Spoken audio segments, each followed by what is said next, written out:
What is going on, everybody? Welcome back to Nintendo Land. And last week I made a video off of my Kirby Air Riders playtest experience. And if you guys haven't seen the video, I can give you a quick synopsis as to how I felt and what the video was like. Pretty much, I was very mixed on it. I didn't think it was terrible or anything, but also didn't think it was anything magnificent. I just kind of got bored very quickly, and just things weren't really working out for me, and the game mode just wasn't feeling that smooth. But with this whole game entirely, I've kind of just been all over the place. I've been super excited and then let down, super excited and then let down, and I don't really know how I feel about this game, but I thought giving it another try during this second playtest session this weekend, I was really going to be able to see exactly what this game was going to be like for me. Now, when I played it last weekend, it went from a terrible experience to a pretty average experience towards the end. It definitely got better, because when I first started playing, I didn't want to play really at all anymore. After my first 4 or so games, I was like, this is just miserable chaos that I am not enjoying. And I was just being honest with you guys. I read a lot of your comments, and trust me, I hear a lot of you guys. I understand. This is not meant to be a super competitive game, or at least this game mode isn't. It's supposed to be a turn your brain off, play around, mess around, enjoy the chaos, and have fun with the little game at the end. And honestly, that's some advice that I definitely needed, considering the fact that I'm just a very competitive person. When I play any game, I want to play it competitively, and it's good to know that the actual game will have a casual and competitive mode for all 3 of the main modes, which is super good to hear, because I like to be competitive. I like to be the best and win in any opportunity that I can. So yes, I think maybe that's when I started to realize this is a pretty good mode, but maybe it's just not for me. And that's perfectly fine. It doesn't have to be, you know what I mean? People can enjoy this mode, and I can go on and play something else if I don't enjoy it that much. But for the first playtest, my initial verdict was some of the arena modes, like the boss battles, was fun. The actual city trial gameplay is just chaotic, and the arena events that follow are just extreme hit or misses. Well, I played the game again, and let me tell you, I've kind of changed. Let me start off talking about the actual city trial gameplay itself and not the arenas right now. Like I stated, as I continue to play this game, I start to appreciate it more and more for what it is and start to understand the flow. And once you get into that flow, you will have some of the most insane flying around the map, collecting every icon moments ever. I mean, seriously, there's a couple matches where I felt like I was on top of the world and that I could not be beat. I mean, seriously, it was so fun just getting my power up, growing big, smashing everybody, taking all of their stats and stuff, and just stacking myself with tons of stats. And I know we're not seeing every arena event and just absolutely everything that this game mode has to offer right now, since it is just a playtest, but once you understand how each little random event on the map works and what you're supposed to do and where you're supposed to go and stuff, you start getting into this flow where you're just moving around the map nonstop, moving from objective to objective. It's still absolutely chaotic and just ridiculous at times, but it is in a good way. Once you turn off your brain and just think to yourself, hey, I'm just here to have a good time, you know, embrace the chaos and just destroy and get destroyed in any given moment. You start to kind of unwind and understand how this game plays out. Like I said, I think this playtest was just different. I started to sit in, instead of picking random characters and random machines, I started figuring out what my go-tos were. So I would almost always go Meta Knight with the Shadow Star or the Wing Star in order to get some air off the ground and explore the map even further, which was when I really opened up with this game mode. There was like 4 games in a row where I felt like I was unstoppable, and that doesn't mean I did good every single game and I only enjoy the game when I'm doing well. I mean, there's a couple games I got absolutely destroyed, but still I was having fun just kind of laughing it off, you know, when I would just get smashed by a giant Waddle Dee player or something. You know, there was some fun to be had in that. But I think Meta Knight literally alone allowed me just to have more fun. I mean, his special literally allows him to fly in the air, and I use this a lot of times to get up to that special little area at the top where it was full of stats, and even fly to the far off island and made it for my first time, where I didn't even really remember that was a thing until I saw it in the distance once. But this is definitely a game mode where if you memorize where all these special areas are and what you need to do to get to them and where you need to go to find more stat boosts, then you're good to go. Memorizing the map saves lives, man. But yeah, I don't know, it was just different this time around. I didn't find myself struggling to find a stat boost around the map, slowly moving around. I mean, I was gaining pretty quick speed within the first minute of the match, and seeing all the live events that popped up with the boss battles spawning on the map or little races that would start, and now knowing how to look for them and where to go for them and, you know, what stats to grab, it just feels like it's a chaotic absolute mess like it originally was, but in a better way now. I think it just takes some time learning. There is definitely a learning curve to this game, and that is something that I don't think I was necessarily expecting.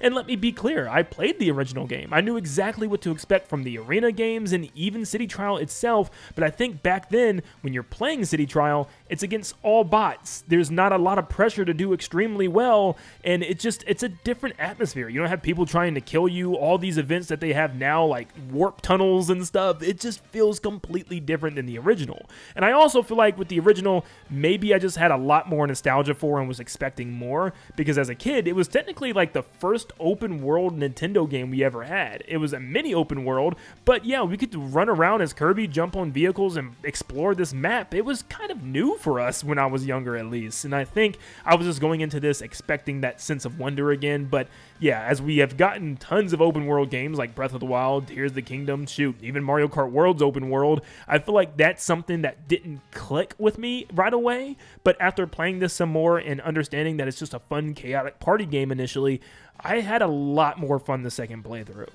And like I said, I haven't played, the original City Trial on the GameCube in years, man. I actually went back recently just to try it and played a couple of matches. I don't even know if this was in the original, but like, for instance, the UFO event, I didn't even know you were supposed to get on top of the thing. I actually did it by accident and I was like, oh, so that's what that does. And I absolutely love that. And that gets me excited to see what other events that Sakurai is hiding from us, because we know there are other ones. There are some that were in the Direct that we haven't seen yet. But I thought this was awesome. I was like, dude, that's such a cool little thing. This little mothership flies in, and you can take the mothership straight to that top island again.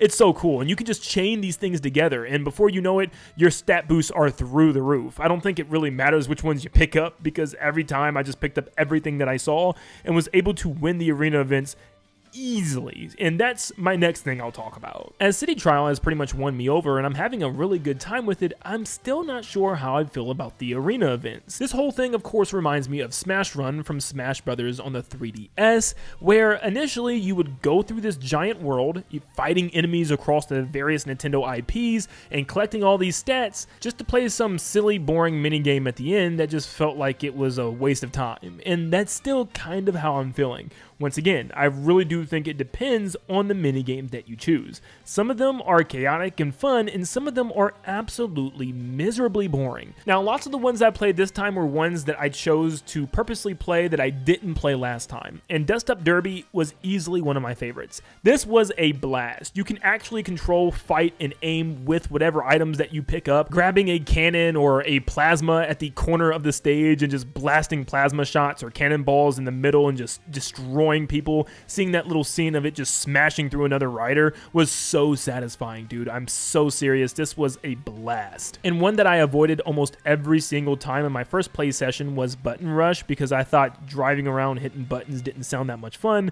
But when you have super high speed and stuff and using items and specials to hit the switches, it actually was pretty satisfying. And I actually found this one to be one of my favorites in the entire list so far. Shoot, I even thought the skydive was a lot of fun, and one that didn't rely on having extreme stats either. Almost anyone could still win this one. Having better stats definitely gives you a little bit of a boost, but it didn't feel extremely lopsided because one player dominated in City Trial and the others didn't. So like I said, I think around half of them are really good, but then some of them make me like question, what's the point of even having this minigame? Like for instance, in this battle, my speed is 50 times higher than anybody else in this lobby. I mean, you can tell. No one's coming even near me. And I'm getting blasted by lasers left and right, just absolutely getting demolished, but still winning by a huge lead. And thankfully we get to choose, because I think the ones that I hate the most are just pure stat races, like straight up drag race, who's got the fastest speed, or who can climb the highest with the most wing power.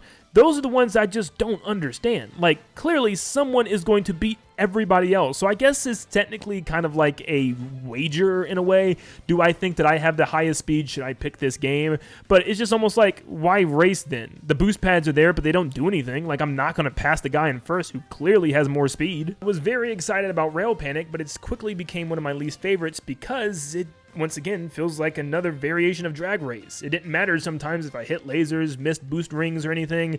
Whoever had the best speed was going to blast everyone else out of the water. I know a lot of people will tell me that's because you didn't do that well in the city trial. I'm like, okay, I completely understand. And I know I get to choose which minigame to play, so I put myself in this position if I am doing one of these, but at the same time, it's just like, why do they exist? Like I previously said, they just feel like wager games where you're trying to bet if you have a better speed or a better glide than the other racers. Also, the first weekend I was losing a fair bit. The second weekend, I think out of the 8 games that I played, I came in first 7 of them and second place 1 time. Yeah, I absolutely dominated, and that's just another thing. It's very easy to win in this game, large part due to the fact that yeah, some of your lobbies are only going to have 2 to 3 racers in them. There is actual times where I only had 2 other players in my lobby for the arena games, which is just ridiculous. I feel like the amount of mini games that you can choose from needs to be brought down from 4 to about 2 or 3. So that way some of these lobbies are filling with a lot more players and not giving you way too many choices, because with 4 different choices, odds are you're going to pick a mini game where you're easily going to win. And I think that's where my competitive edge comes in, because I'm like, dude, this is going to be so easy to win like every single time. Now, of course, once I get to play ranked, it might be a lot different as I get up into the higher ranks, so I'm very interested in seeing how that's going to go. But of course, we will know relatively soon. The game comes out literally this week. And of course, I tried out air ride mode again. This is the one I'm actually looking forward to the most, but right now I think it's too early to tell exactly how this will play out. I still have some slight concerns. I know some people say that it moves too fast, but for me, honestly feel like it moves a little too slow. I mean, compared to the original, once again, I went back and played like 1 race on each track. I feel like that game was moving, man. This one, I don't know. There's a lot of sections where I feel like I'm just kind of driving straight, and I know it also comes down to the vehicle that you choose and stuff. But yeah, I try to choose specific vehicles that moved a lot faster, and I still felt like it could have been a little quicker with the speed. But overall, I'm very excited for this game still. I am. And I think my biggest reason I'm excited for is just the completionist in me, to be able to go through those giant challenge walls and clear every single challenge and stuff. I'm really looking forward to doing all those missions. It's going to be a blast. And of course, with the actual racing mode, top ride, and also the story mode, there's so much more to see in this game. Tons of more boss battles, more events in City Trial. There's a lot that we haven't even graced yet. So I will say, my opinion has changed. I went from very, very on this game to now really looking forward to it, honestly. So I do think it really is just a matter of taking some time to really understand how City Trial and the game works. Not as much for the controls, because as someone who actually grew up with this game, I knew how to control the game. It's very simple. You know, you pretty much stop, go, and you turn. You know, you just got to really learn how all the vehicles work, learn how the map plays out, how the events work that happen on the map. So yeah, once you learn those things and get your favorite character and machine down, you're going to be unstoppable. But yeah, let me know down below, how do you guys feel about this game? Did you get to play the second playtest, and did your opinions change for the better or for the worse? Let me know down below. Make sure you leave a like and subscribe to stay up to date on all things Kirby Air Riders and Nintendo in general, and I hope you all have a blessed day. See you guys.